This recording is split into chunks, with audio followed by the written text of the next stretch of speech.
एक आदिवासी आज दिन भी है। उसी लिए आदिवासी दिन की मैं आपको पहले बहुत बहुत शुभकामना देता हूं सबको और जय भीम करता हूं। जय बिरसा मुंडा। सही मायने में आज मैं शैली जी करण का मैं बहुत शुक्रिया अदा करता हूं कि आपने मुझे इस जय भीम कारवा के साथ जोड़ दिया। दोस्तों, सही मायने में हम इस देश में बहुत बड़े पैमाने पे आजादी के बाद सफरर हुए हैं। बाबा साहब अंबेडकर ने हमें संविधान में बहुत कुछ दिया है, लेकिन आज सही मायने में लोगों तक कुछ नहीं जाता है। लेकिन हम चाहते हैं कि आदिवासी हो या दलित हो, ये सब हम इस देश में बिखरे हुए लोग हैं। आजादी के बाद मैं चाहता हूं कि हम सब लोग इकट्ठा आ जाए और हमारे मूलभूत सवालों के लिए हम एक नया जय भीम कारवा आगे बढ़ाइए। सही बोले तो आपने बहुत अच्छा नाम रखा है, जय भीम कारवा। मैं चाहता हूं कि आज के आदिवासी वैश्विक दिन पे मैं बहुत चिंताजनक हूं, इसलिए कि आजादी के 70 साल बीतने के बाद भी हम लोगों को आज भी सही मायने में कुछ ही जो मिलना चाहिए वो नहीं मिला। एजुकेशन के बारे में वैसा ही है। मैं तो जिस ट्राइबल से आता हूं वो आपराधी जनजाति से मैं बिलोंग करता हूं। आपराधी जनजाति इस भारत में 1871 के कानून के तहत हमें जन्म से अपराधी करार करने का कानून इस देश में बना। अंग्रेजों ने ये कानून बनाया। इस कानून के तहत हम भारत में 198 कास्ट के लोग हम बाय बर्थ क्रिमिनल हो गए इस देश में 1871 में, और हमें कैद खाने में कैद करके हमें माँ बाप बहन के साथ एक जगह रखा और 24 घंटे हमारे ऊपर पुलिस की नजर रहती थी। इतना हमें क्यों अंग्रेजों ने अपराधी जनजाति कहा? अपराधी जनजाति इसलिए कहा, ये जो आज घुमंतो है हम उसको विमुक्त घुमंतो आदिवासी भी बोलते हैं। भारत के हर राज्य में ये अलग अलग नाम से जाने जाते हैं। सही मायने में आदिवासी की बहुत बड़ी लोक संख्या भारत में है। हर कोई डिस्ट्रिक्ट में, हर कोई स्टेट में आदिवासी लोग हैं, लेकिन हमारे कॉन्स्टिट्यूशन में जो आदिवासी कहने का या उसको आदिवासी बिलोंग करने का जो सिस्टम दिया है कानून में, वो 342 में हमें ये इजाजत दी है हर स्टेट को कि जो डीनोटिफाइड नोमैडिक ट्राइब के जो लोग संविधान में नहीं आए हैं तो उनको वो राज्य उसको उसी निकष के आधार पर आदिवासी को आदिवासी करार दे सकता है, या एससी के लोगों को एससी में डालने का प्रावधान हर राज्य को है। ये रहने के बावजूद भी कुछ राज्यों ने ये डीनोटिफाइड नोमैडिक ट्राइब्स को इसलिए अलग किया कि हमारे देश में डीनोटिफाइड नोमैडिक ट्राइब्स आजादी के 5 साल 16 दिन के बाद भारत में आजादी हो गई। 31 अगस्त 1952 को पंडित जवाहरलाल नेहरू ने संसद में बिल लाके हमारे डीनोटिफाइड नोमैडिक ट्राइब्स को कहा कि आप लोग आज से खाली आजाद नहीं है तो विशेष आजाद है, विशेष आजाद है। तो हम चाहते थे कि विशेष आजाद बोले तो विमुक्त, विशेष मुक्त ऐसा करार दिया नाम। लेकिन विशेष मुक्त देने के बाद कॉन्स्टिट्यूशन में जो अमलमेंट करना चाहिए वो पंडित जी ने किया नहीं और हमें वैसा ही खुला छोड़ दिया। एक तो क्रिमिनल ट्राइब्स रहने से, अपराधी जनजाति की वजह से हमें जानबूझकर अलग रखा और 80 साल हम कैद खाने में रहने के बाद 5 साल 16 दिन के बाद आजादी देने से हम संविधान के बाहर रह गए लोग। और जो राज्य है वो राज्य हमें सेंसस नहीं होना है। ये लोग अगर सेंसस हो जाएंगे तो इनकी संख्या दिखाई देगी, तो संख्या दिखाई देगी तो इन लोगों को एससी एसटी में डालना पड़ेगा। अगर एससी एसटी में इनको डाल दिया तो ये लोग हमें बराबरी का दर्जा मांगेंगे, एमएलसी और एमपी के टिकट मांगेंगे, खासदार बनेंगे। ये नहीं होना, इसलिए हमें अलग अलग कैटेगरी ऐसी बनाई हर स्टेट में कि ये लोग अपने हिस्सेदार नहीं बनना चाहिए। एक महीने में हम चाहते हैं कि हमने, हमारे बुर्खों ने इस आजादी के लिए कितना कष्ट उठाया है, कितनी क्रांति की है। बिरसा मुंडा, उमाजी नाइक, तंटिया भील, ऐसे न जाने कितने लोगों ने अपनी आहुति दी, लेकिन ये लोगों को हमेशा के लिए नकार दिया आजादी के बाद। आजादी के पहले कम से कम अंग्रेज हमें एजुकेशन देने का और कुछ शिक्षण देने का भी प्रावधान करते थे, कुछ काम का भी शिक्षण देते थे, लेकिन वो आजादी के बाद हमारे पंडित जवाहरलाल नेहरू ने बंद कर दिया।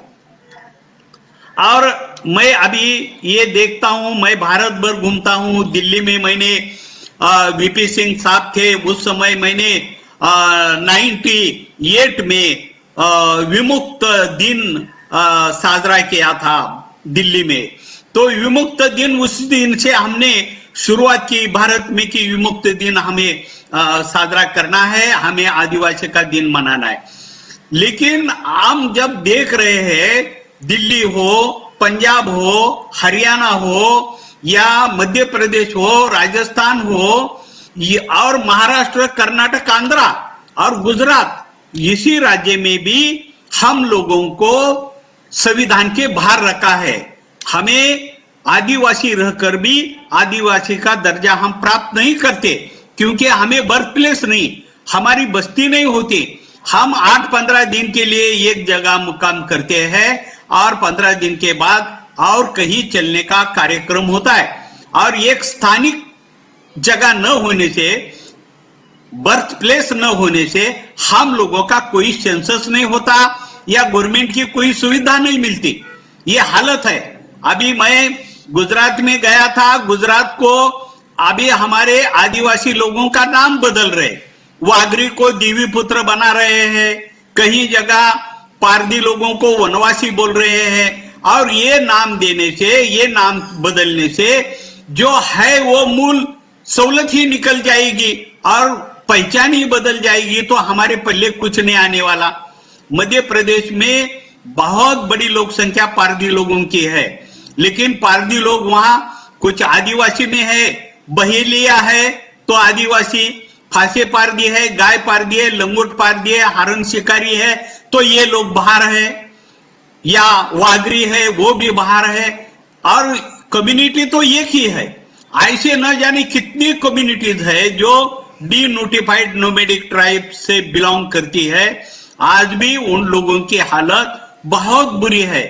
मैं चाहता हूं कि कुछ जगह हम एससी में भी है, कुछ राज्य में, उदाहरण के तौर पर आंध्र, कर्नाटक में हम एससी एसटी के प्रावधान किए हैं, लेकिन महाराष्ट्र और मध्य प्रदेश और गुजरात, ये राज्य में हम लोगों को कोई भी दर्जा नहीं दिया है।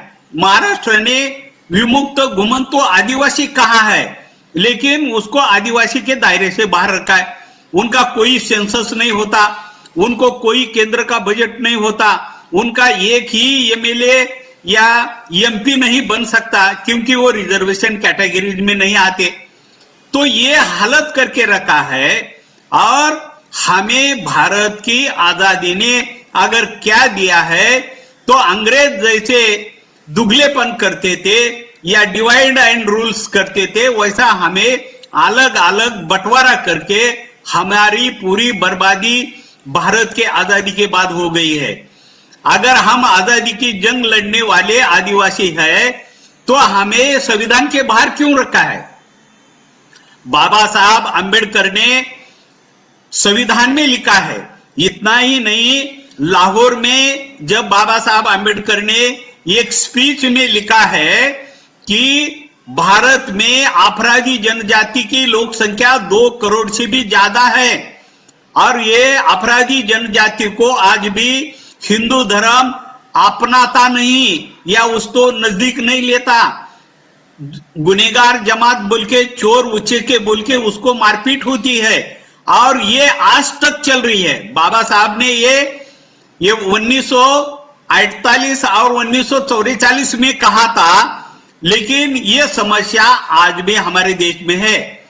बाबा साहब ने जो प्रावधान करके रखा है कि भाई अगर ये आदिवासी है तो आदिवासी में डाल दो, वो स्टेट को अधिकार है, लेकिन कोई स्टेट डीनोटिफाइड नोमैडिक ट्राइब्स को यानी विमुक्त घुमंत आदिवासी को नजदीक लेने को तैयार नहीं, उसके लिए कोई प्रावधान नहीं कर रहे और एनजीओ के लोगों को यह हवाले कर दिया।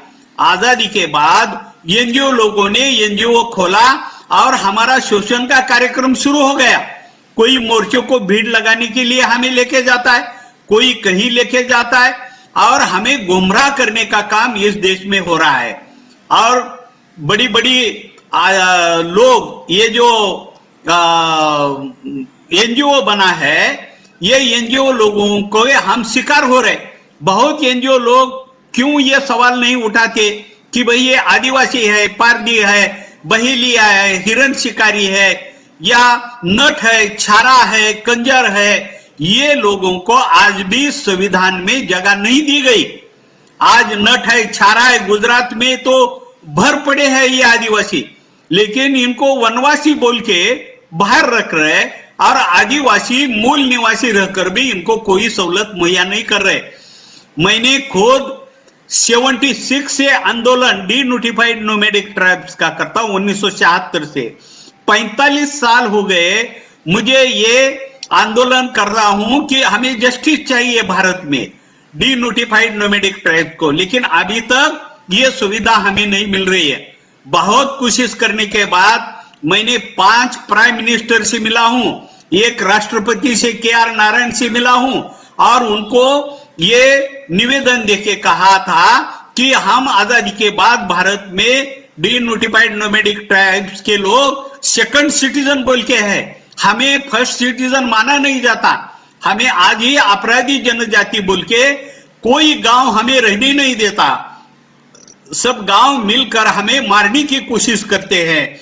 तो हम चाहते हैं कि इस देश में SC ST और DNT बोले तो डीनोटिफाइड नोमैडिक ट्राइब ऐसी कैटेगरी बनाओ, नहीं तो हर स्टेट में जो हम बिलोंग करते हैं SC में तो SC में सही, ST में तो SC में सही, लेकिन ये नहीं हो रहा है।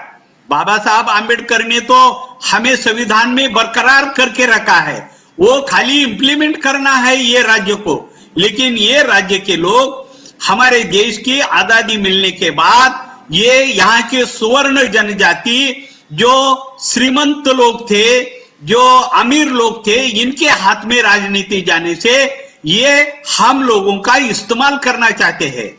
आदिवासी को आदिवासी ही रखना चाहते हैं, दलितों को दलित ही रहना चाहिए, ये अनपढ़ रहना चाहिए, ये गवार रहना चाहिए, ये संगठित नहीं होना चाहिए, इसी के ऊपर ज्यादा ध्यान दिया जाता है। यहाँ मंदिरों खड़े रह रहे, लेकिन आदिवासी के लिए कोई स्कूल खड़ा नहीं कर रहा है। मंदिर, हर जगह मंदिर और सभी उच्च वर्णीय लोगों की सुविधा बन रही है, वो सब लोग आगे आ रहे हैं। और हमें आज भी इस देश में एजुकेशन दो, हमें एक जगह बसाओ, हमें एक जगह रहने को जगह दो, ये मांग कर रहे हैं, वो भी मांग नहीं पूरे हो रहे। तो दोस्तों, कहने का मतलब यह है कि बाबा साहब आंबेडकर ने ये क्रांति का हमें रास्ता दिखाया। अभी उस क्रांति के रास्ते पे हम सभी लोग मिलजुल कर चले तो ये हमें कुछ मिलेगा, नहीं तो यहाँ धर्म की टोलियां अपने अपने पेट के ऊपर जो मिलता है वही लाट के ले रहे, और हम लोगों को हमेशा भूखा रखने का और बोलने का नसीब तकदीर से ये लोग ऐसे क्या है, ये दरिद्री क्यों है, इनको अनपढ़ क्यों है, तो इनके नसीब में था। अगर हम हिंदू धर्म के मसले से देखा जाए तो आदमी गरीब क्यों है, तो गए जन्म में पाप किया इसलिए गरीब है। हम आदिवासी बेकार क्यों है, तो गए जन्म ने पाप किया इसलिए वो आदिवासी है। यानी आज भी मनोवादी लोगों का कार्यक्रम इस देश में आज भी चल रहा है। आज भी हमें नकारा जा रहा है, हमें आज भी बोलते हैं मेन स्ट्रीम में आओ, मेन स्ट्रीम में आओ। कैसे मेन स्ट्रीम में आएंगे हम लोग, हमें रास्ता ही नहीं। अरे हमारी जंगल जमीन जो जंगल में थी वहां भी हमको उखाड़ के फेंक रहे हैं, सभी जमीन और किसी को दे रहे हैं। जंगल के लोग जब शहर में भाग रहे हैं या देहात में आ रहे हैं तो उनको नहीं, लोग बैठने नहीं दे रहे, उनको जगह नहीं देते, उनके साथ मारपीट करते, उनके माँ बहन के साथ जबरदस्ती करते हैं, उनका इस्तेमाल करते हैं। और ये हालत आजादी के बाद हुई है दोस्तों। आजादी ने अगर क्या दिया है तो यहाँ अमीरों को सब कुछ दे दिया है, लेकिन आदिवासी और दलितों को रोजमर्रा जिंदगी के लिए आज भी परेशान होना पड़ता है। अभी तो प्राइवेटाइजेशन में हम लोग कहीं के कुछ नहीं रह गए। मैं चाहता हूं कि हम सभी दलित आदिवासी अभी अलग अलग गुट टूट करके नहीं चलेगा। हमको बाबा साहब आंबेडकर के राहों पर अगर चलना है तो सबको मिलजुल कर हम इकट्ठा आएंगे, हम हमारी विचारधारा को आगे बढ़ाएंगे और हम एक नया कारवा, जैसा जय भीम कारवा हो, ये जय भीम कारवा भी बहुत बढ़िया काम कर रहा है। तो मैं चाहता हूं कि हम ये जुट हो जाए और ये देश में समता, स्वातंत्र्य, बंधुत्व और न्याय की मांग बाबा साहब आंबेडकर ने संविधान में की थी। अगर वो समता, स्वातंत्र्य, बंधुत्व, न्याय मिलाना है और बुद्ध की शांति अगर इस देश में लाना है तो हम लोगों को अलग अलग लेकर नहीं चलेगा। अगर हम सरकार हमें आदिवासी कहता है तो ये आदिवासी है ऐसा नहीं मानना है।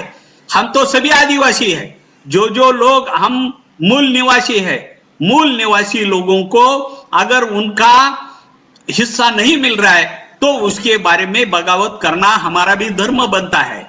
धर्म क्या होता है, धारणा करना, विचारों का आदान प्रदान करना, यही तो धर्म का पहला मतलब था। हम चाहते हैं कि राजस्थान हो, बिहार हो, उत्तर प्रदेश हो या दिल्ली हो, महाराष्ट्र हो, हम सब लोगों को एक जगह आना चाहिए। महाराष्ट्र में तो आपको मैं बताऊं, महाराष्ट्र में विमुक्त भटके ऐसा नाम दिया है। महाराष्ट्र के राजकीय लोगों ने जानबूझकर हमको संविधान के बाहर रहना, इसलिए हमारा अलग सी कैटेगरी बनाई। पहले हमें अपराधी जनजाति कहा जाता था या आदिवासी कहा जाता था, क्रिमिनल ट्राइब्स कहा जाता था, उसका नामकरण करके हमें विमुक्त भटके ऐसा नाम दिया। यानी हमेशा भटकते रहो, कुछ एक जगह मत रुको, ऐसा ही उसका मतलब महाराष्ट्र ने किया। क्योंकि हमारा सेंसस अगर अंग्रेज करते थे तो आजादी के बाद ये लोगों ने क्यों नहीं किया हमारा सेंसस, तो ये भी देखना जरूरी है कि हमें हमारा हिस्सेदारी नहीं मिलना है, हम उनके बराबरी से नहीं आना है। इसलिए ये लोगों ने हमें संविधान के बाहर रखने के लिए अलग अलग कैटेगरी बनाई है।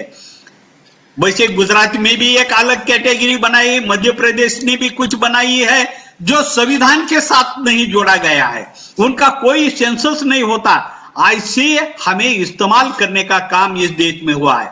मैं चाहता हूं कि अभी जो हमारे देश में रिजर्वेशन में जो चुन के आते हैं लोग, अगर ये चुन के आते हैं तो ये लोगों ने कितनी स्टडी की है हमारे बारे में, ये लोग हमारे सवाल खड़े करते हैं क्या?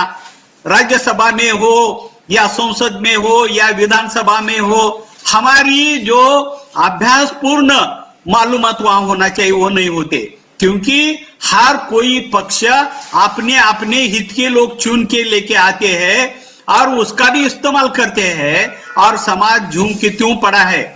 आज मैं रांची में जाता हूं, झारखंड जाता हूं, उत्तराखंड जाता हूं और हिमाचल प्रदेश में देखता हूं, जहां आदिवासी रहते थे वहीं पर आज उनका पाला पड़ा है।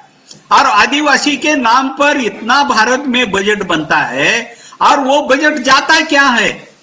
उल्टा जहां जहां आदिवासी की संख्या है वहां यहां उच्च वर्णीय के अधिकारी आते हैं तो बड़ा पैसा देके तबादला करके वहां लेते जाते हैं, क्योंकि आदिवासी और पिछड़े लोगों को जहां जहां बस्ती है वहां पैसा खाने को बहुत मिलता है, इसलिए वहां अपनी ड्यूटी लगाने के लिए बड़े बड़े रकम देके आते हैं। क्यों आते हैं भाई? क्योंकि आप लोगों को, यहाँ के दलितों को, आदिवासी को सुधारने का कार्यक्रम ही नहीं करना है, वहीं पर इनको रखना है। वो यही पर इनको अंधश्रद्धा या रूढ़ी परंपरा के नाम से ये लोग ऐसे ही जादू करे, टोना करे, खुद का विचार न करे। ये जो सिलसिला हमारे देश में चल रहा है, इसके बारे में हमें ही सोचना पड़ेगा। हमारा बर्बादी करने वाले लोगों से ही हम मांग रहे हैं कि तुम हमें दे दो, हमें दे दो। वो क्या देने वाले हैं? वो तो चाहते हैं कि ये लोग ऐसे ही बने। अभी कुछ लोग तो ये है कि वो बोलते हैं कि मनुवाद फिर से आना चाहिए, और मनुवाद फिर से आना चाहिए, और ये लोगों को ऐसे ही रखना चाहिए, ये कपड़े नहीं पहनना चाहिए, पूरे एजुकेशन नहीं रहना चाहिए। मैं तो रामायण पढ़ा हूं, सभी ये भी पढ़ा हूं, महाभारत पढ़ा हूं, जितने वेद है, पुराण है, सब पढ़ा हूं। अभी क्या है? अभी हम लोग बोलते हैं कि राम राज्य लाएंगे, लेकिन मैं बोलूंगा भाई, राम राज्य लाने वाले राम ने भी धोखा खाया। एक रामायण में लिखा है कि ब्राह्मण का लड़का मरा, वाल्मीकि ने लिखा है, ब्राह्मण का लड़का मरा है, हे राम यहाँ एक शूद्र तपस्या कर रहा है, ज्ञान ग्रहण कर रहा है, और इसीलिए मेरा बेटा मर गया। यानी कितनी झूठी बात, राम को भी फंसाया, और राम भी उस समय कुछ सोचा नहीं, कुछ नहीं, सीधा जंगल में गया और वहां शंबुक मिल गया, तो शंबुक की मान उसने काट दी। राम ने भी हत्या की, अपनी पत्नी जीवन साथी को भी एक आदमी का सुन के घर के बाहर फेंक दिया, और दलितों को मारने का काम किया। द्रोणाचार्य ने एकलव्य का अंगूठा काट के लिया ऐसा बोलते हैं, लेकिन उसका काटा गया है अंगूठा भी। तो हम लोगों को सताने वाले लोग ही हमारे प्रेरक बना रहे हैं। वो तुम्हारे उद्धार करते हैं, उसके मंदिर में जाओ, पैर पड़ो और कुछ मांगो। यानी जो मारने वाले हैं वही हमारे कल्याण करने वाले कैसे हो सकते हैं भाई? अगर हमारा कल्याण करने वाला है तो फिर से बिरसा मुंडा को जिंदा करना पड़ेगा, तंटे भील मामा को जिंदा करना पड़ेगा। हमारे जो पूर्वज है, जो हमारे आजादी की जंग लड़ने वाले लोग, हम कोई भीख मंगे लोग नहीं है, हम चोर उचक्के नहीं है, हम तो इस देश के आजादी की जंग लड़ने वाले स्वतंत्र सैनिक होना चाहिए। लेकिन हमें स्वतंत्र सैनिक तो नहीं बोला, लेकिन चोर उचक्के बोलते हैं, हमें अपराधी जनजाति बोलते हैं। इनकी लोक संख्या भारत में 15 करोड़ लोग है, और ये 15 करोड़ लोगों के हाथ में आज कुछ भी नहीं है। 15 करोड़ में एक भी एमएलए या एक ही एमपी चुन के नहीं आ सकता। इतनी बुरी हालत कर दी है कि ये किसी कैटेगरी में नहीं है। अभी इतने साल हो गए हम जंग कर रहे हैं, हर कोई पंतप्रधान आता है कि भाई तुम्हारा काम करना है, जो कुछ आता है तुम्हारा काम करना है। मैं कम से कम 40 साल पहले रामविलास पासवान समाज कल्याण मंत्री थे, उनको मिला था, मुझे याद है। लेकिन वो बोले ये बहुत अन्याय हुआ है। जॉर्ज फर्नांडिस से मिलने गया, जॉर्ज फर्नांडिस ने हमें अटल बिहारी के पास लेके गए। अटल बिहारी वाजपेयी ने बोला कि भाई तुम्हें राजीव गांधी ने कुछ नहीं दिया, इसने कुछ नहीं दिया, अभी मैं बोलूंगा नहीं, आपको कुछ देता हूं। और अटल बिहारी वाजपेयी ने एक आयोग डिक्लेयर किया। वो आयोग आज तक चल रहा है, लेकिन उसका कोई फैसला नहीं हो रहा है। जो लोगों को खाने के लिए रोटी नहीं, सोने के लिए जगह नहीं, अपना मकान नहीं, उनको रेशन कार्ड नहीं, जिसका सेंसस नहीं, ऐसे लोगों को 70 साल में आप कुछ नहीं करे तो आप क्या करने वाले हैं? मेरा कहना है कि बाबा साहब अम्बेडकर ने जो संविधान दिया है उसकी रखवाली कर हम लोगों को ही संगठित होके फिर से हमें इस आजादी की जंग लड़ना पड़ेगा। यानी हमें मारपीट नहीं करना है, लेकिन बौद्धिक क्षमता हमारी बढ़ाना है, हमें संगठित होना है और हमें सब लोगों को मिलकर कुछ इस देश में नई राजनीति कैसे हम करें, किस तरह से एक आए, इसके बारे में लिखना भी है। मैं बहुत खुशी जाहिर करता हूं कि शैलेश जी सर की लड़कियां आज उभर कर आदिवासी में, दलितों में आ रही है। तो आजकल कम से कम आदिवासी दलित में तो महिलाओं को बराबरी का दर्जा बाबा साहब ने हिंदू कोड बिल में जो कहा है वो तो दर्जा कम से कम हमारे में मिले और हम महिला और पुरुष एक हाथ में हाथ डालकर इस देश में आजादी की फिर से जंग लड़े। क्योंकि आजादी अगर बोलते खाली झंडा तिरंगा फड़कने से भारत को आजादी मिली, ऐसा मैं नहीं मानूंगा।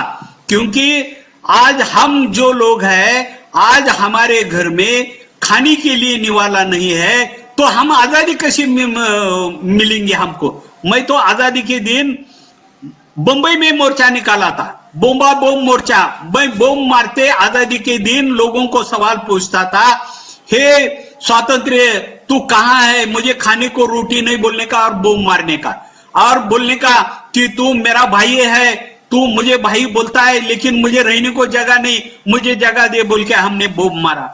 और सरकार ने क्या दिया? सरकार ने कुछ नहीं दिया, घंटा भी हाथ में नहीं दिया। दो तो अभी लोग हमको बोलते हैं कि भाई तुम ये करो वो करो। अरे क्या करना है? भूखा नंगा आदमी क्या कर सकती है इस देश में? अभी तो एजुकेशन इतना महंगा हो गया है कि एक बच्चों को बंबई जैसे शहर में 6,000 रुपया महीना फीस है, और वो 5,000 6,000 रुपया भरेगा तो नर्सरी में वो स्कूल में भर्ती करेगा। और इतना पैसा तो खाने के लिए नहीं मिलता लोगों को, एक महीने का पगार ही 5,000 नहीं मिलता, वो कैसे पढ़ाई करेगा? आदिवासी की हालत तो इससे बदतर हम लोगों की है, हमें जगह ही नहीं है। तो दोस्तों मेरा कहने का मतलब है कि सरकार ने हमें किस कैटेगरी में रखा है ये छोड़ दो, लेकिन हम आदिवासी और दलित हाथ में हाथ डालकर मिलकर जब तक लड़ाई नहीं लड़ेंगे तब तक बाबा साहब का ख्वाब पूरा नहीं होगा। मुझे ऐसा लगता है कि आज हमारे जो खाना बदोश लोग हैं, मैं महाराष्ट्र में तो चिल्ला चिल्ला के थक गया हूं, अभी बुढ़ापे की तरफ आया हूं। मैं तो बहुत लड़ाई जंग लड़ी है, मैंने 20-25 हजार लोगों के रैली निकालकर मैंने सवाल को आम लोगों तक लेके गया। मेरे लेखन से भी मैंने कितनी किताबें ये ट्राइबल्स के ऊपर लिखे हैं, और लेकिन अभी तक जस्टिस नहीं मिला। आज भी महाराष्ट्र में पारदी लोगों को बिल्ली को और कुत्ते को मारते हैं वैसा मार डालते हैं, और सरकार उसको 1 लाख रुपया देता है। हकीकत यह है मरने के बाद दफनाने के लिए जमीन नहीं होती तो दो दिन मरे हुए प्रेत पड़ के रहते हैं। दोस्तों ये हालत हमारे देश के आजादी के बाद है। सही बोले तो आजादी ने क्या दिया? तो हमारे आंखों में आंसू ही आंसू दिए हैं। अभी तक हमें कोई न्याय नहीं मिला है, ये हकीकत है। लोग हमारे किसके भरोसे छोड़ रहे मालूम नहीं, लेकिन दोस्तों अभी सावध होने की जरूरत है। और ये जय भीम कारवा को मैं बहुत बहुत धन्यवाद देता हूं कि मुझे इस आज सवाल से जुड़ाया, और बाबा साहब अम्बेडकर और ये जनजाति के लोगों के बारे में मुझे आज बोलना था। लेकिन हम सभी जनजाति के लोग आज जो हमें अन्याय अत्याचार करते हैं उसको ही मांगने के लिए जा रहे हैं, लेकिन अन्याय अत्याचार करने वाला आपको कुछ नहीं देगा अगर हम खड़े नहीं होंगे। हम अंग्रेज के खिलाफ बगावत की थी आज हमें यहाँ के मनोवादी और प्रस्तापित लोगों के खिलाफ बहुत बड़ी बगावत करना पड़ेगा।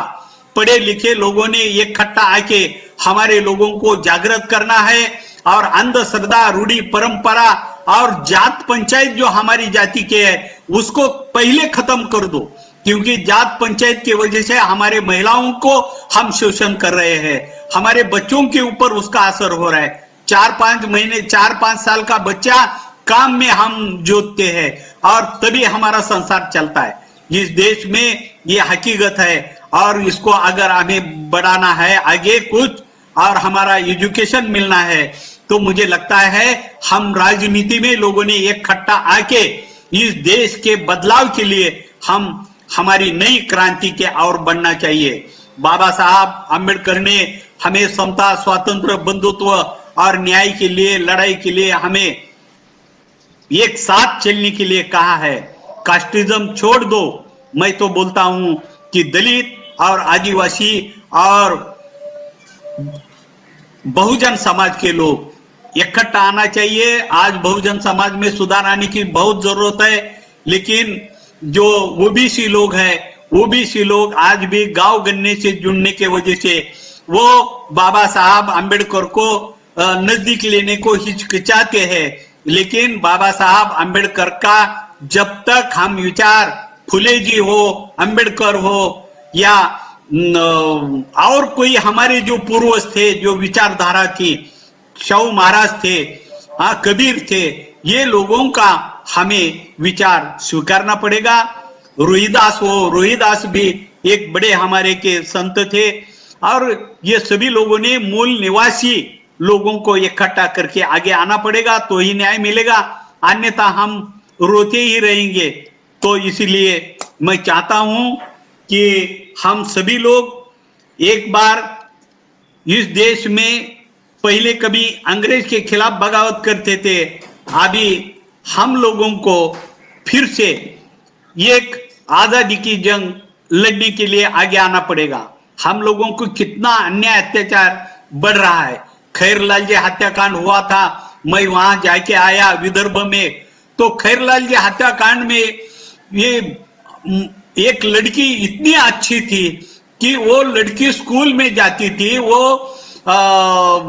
इसका ड्रेस डालने के बाद, वो सैनिक का ड्रेस डालने के बाद वो बोली कि मेरे लोगों को तकलीफ दी तो मैं छोड़ूंगी नहीं। तो इसलिए इतने बात पे सब गांव के लोग मिलकर उसको खत्म कर दिया, उसको मार दिया, उसके ऊपर रेप कर दिया।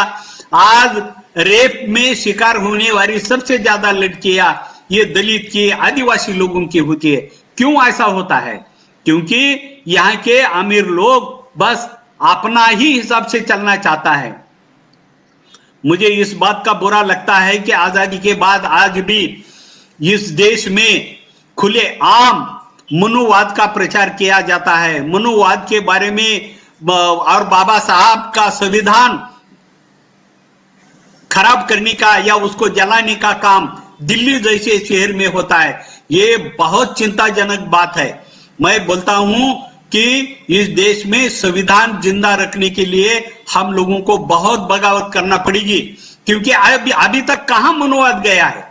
आज भी महिलाओं को जो अन्याय अत्याचार होता है, पहले हमारे महाराष्ट्र में पेशवा थे तो पेशवा 12-12, 15-15 शादियां करता था।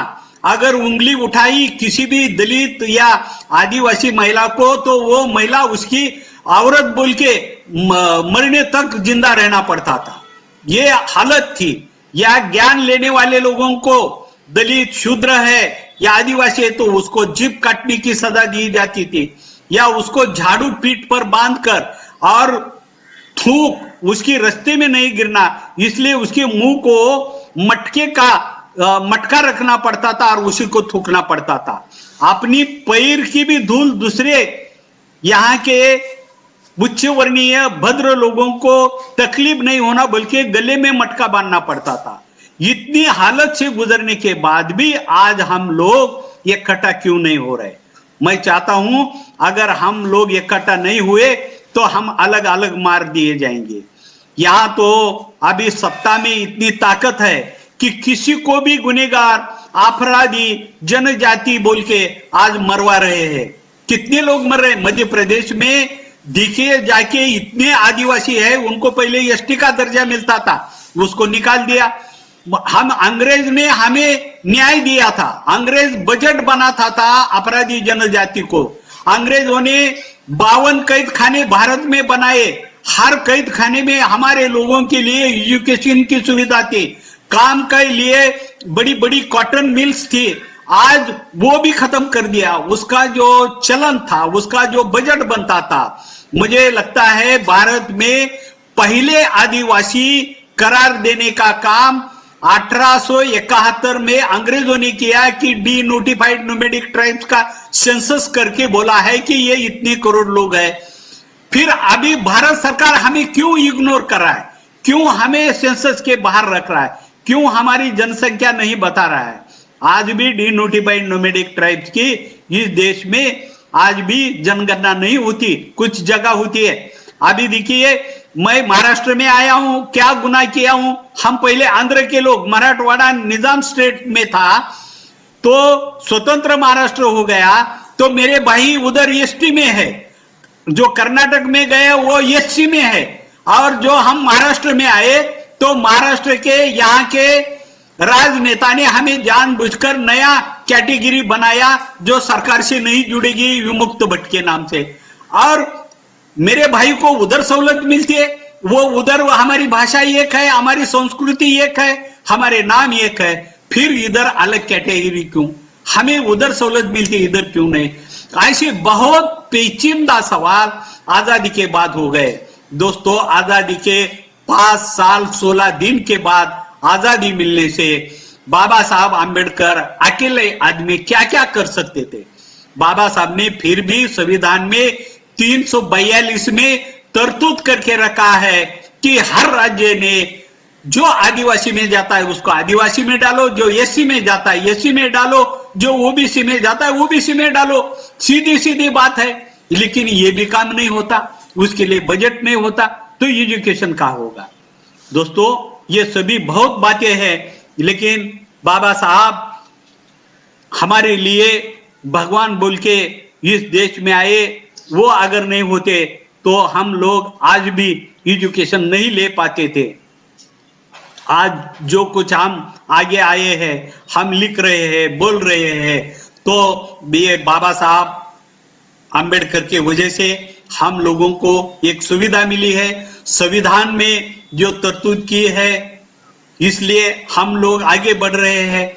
हम चाहते हैं कि सभी लोग इकट्ठा आए और नई भीम क्रांति हमारे देश में आए और अंधश्रद्धा रूढ़ी परंपरा से बाहर रहे। मैं बहुत बहुत शैला जी का शुक्रिया अदा करता हूं। आज के आदिवासी दिन पे आप लोगों ने हमें बुलाया और बाबा साहब अंबेडकर और जनजाति के बारे में बोलने की सुविधा दी। हम चाहते हैं जनजाति और दलित, इसमें कोई अंतर नहीं है। हम सभी भूखे नंगे लोग आज भी आजादी के बाद है, बहुत सारे लोग हैं।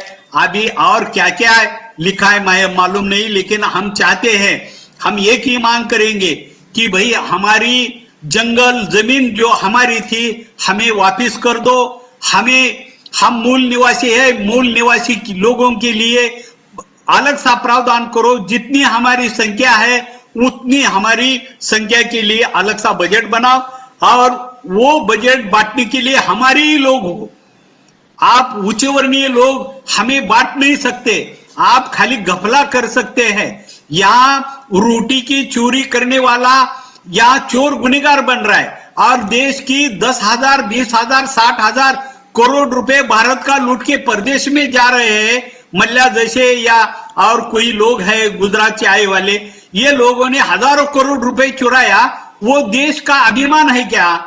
यानी रोटी की चोरी करने वाला या बदमाश हरामी उच्च के होते हैं, और देश की चोरी करके प्रदेश में भागकर 5 स्टार लाइफ जीते हैं, उनके लिए सब सुविधा है। क्यों भाई ऐसा? आजादी इसके लिए मिली है क्या? आजादी के सब हम लोग रखवालदार है, नहीं तो हमें फिर से आदिवासी लोगों को तीर कमटा फिर से उठाना पड़ेगा। भले हमारे आदमी हम हमारे बोल रहे, लेकिन आप अगर हमारे नहीं होते हैं तो फिर से हम बगावत करेंगे, तीर कमटा उठाएंगे। और आप अंग्रेज से भी बुरे लोग हैं, आप न्याय नहीं कर सकते, हमारे आदिवासी के ऊपर अन्याय ही करते रहेंगे। तो एक दिन हमारा ये कारवा बगावत यहाँ के प्रस्तापित लोगों के ऊपर एक दिन हमें चाल करना पड़ेगा। फिर से हमें जय बिरसा मुंडा बोल के फिर तीर कमटा हाथ में लेना पड़ेगा। ये नौबत मत लाओ। हम बुद्ध की विचार श्रेणी और बाबा साहब के विचार को नजर रखते हैं। हम चाहते हैं कि भाई हम भूल गए हैं, लेकिन हम भाईचारा मांगते हैं। हम सभी लोग इकट्ठे आए, धर्म अपने घर में इस्तेमाल करो और जाति अभी तोड़ दो। हम तो तोड़ रहे हैं, लेकिन कुछ लोग जाति के आधार पर हमें हमेशा नीचे गिराना चाहते हैं। हम चाहते हैं कि अगर देश आगे बढ़ना है तो यहाँ के आदिवासी सुशिक्षित होना है, हर एक को एजुकेशन मिलना है। जिसको एजुकेशन नहीं मिलेगा वो वहां के अधिकारियों को सस्पेंड करने का प्रावधान होना चाहिए, तो ही हमें एजुकेशन मिलेगा। हाँ, अनपढ़ रह रहे और आप लोग पढ़ रहे, आपके तो बच्चे उधर जा रहे पढ़ने को अमेरिका लंदन में, और हमारे बच्चे वीट लेके मंदिर बनाने को भाग रहे हैं। आणि हम वीट ही उठाने का, विटा भी ढोने का और मट्टी काम करने का, और आपके बेटे तो रूस में जाएंगे, अमेरिका जाएंगे, लंदन जाएंगे और वहां पढ़ाई करेंगे और हमारे ऊपर हुकूमत दिखाएंगे और आप बोलेंगे कि भारत हम एक है।